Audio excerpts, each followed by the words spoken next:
Whew, what a busy world this has become. I'm currently on a 4-week, 8-night tour. The mission is to connect with future broadcasters, not chasing radio and television dreams. Oh yeah, the landscape has changed. And it might actually be part of the industry itself. Cutting back on your air staff and those who write, direct, and produce as well as promote has served as an open door for those who are still involved as they evolve. Taking every gift you hold by way of keeping a solid grip on the community and gifting your ambitions with a platform that can be picked up anywhere on the planet. Social media, oh my goodness, it has changed everything and continues to, especially how we get our daily doses of content. But as listeners, do we trust it? Is what we're putting out there serving the community, or is it lopsided to the point of being just another opinion? Ultimately, it's up to those who have chosen to walk on their own without a huge corporation attached to their decision-making. My mantra is and will forever be to never say no. Build what you dream. Hey, it's Arrow. This is The Daily Mess, a chronological walk through an everyday world. I am a daily writer, a silent wolf. I sit on the edge, and I watch. I listen. I study. And then we grow forward. This is The Daily Mess.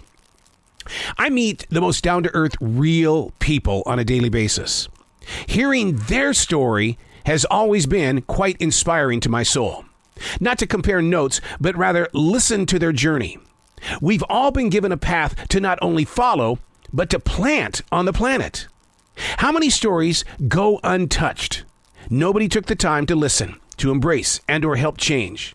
Those people are everywhere. But are you willing to listen? I mean, it can be dangerous. All that emotional support, and then all of a sudden, you're gone.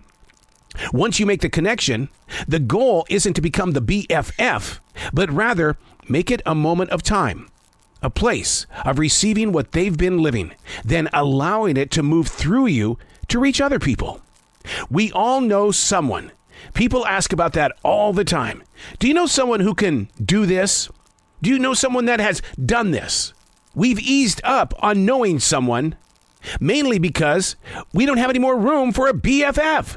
So we've turned off the idea of just meeting and talking with other people that we don't know. It's a very interesting world these days. Take the time to listen to it, even if it's just for 3 or 4 minutes. Just listen to the story. My essential job is working at a grocery store. I did that during the lockdown because I was starving for people. And the only places that were open where the people were, grocery stores, hardware stores. So I walked in there and I said, I just want to be with people. I got you. I've got to learn to listen to them.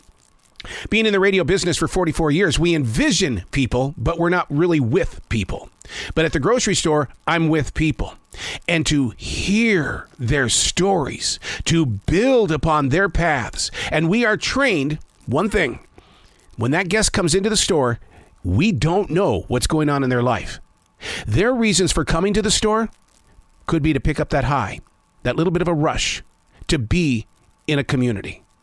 And I think that's what I'm really trying to share today, is that we need to get back into being a community. Sure, you can have a neighborhood, and the 5 different families can get together and have Friday nights together. I dig it. But I'm talking about community. I kind of bailed out on a question that I wanted to ask the 2 people from the TV show Naked and Afraid today. They actually, on this season, they go to Colombia, South America, and they survive. But the question that I wanted to ask them was, hey, do you think on a future episode, maybe you can do your survival skills in Gaza or Ukraine? Because in reality, could you do what you do in those jungles where the world has basically been torn apart? There is nothing. Just a question, but I didn't have the courage to bring it up. And the reason being is because the world is very touchy right now when it comes to both countries. I'm Arrow, and that's The Daily Mess.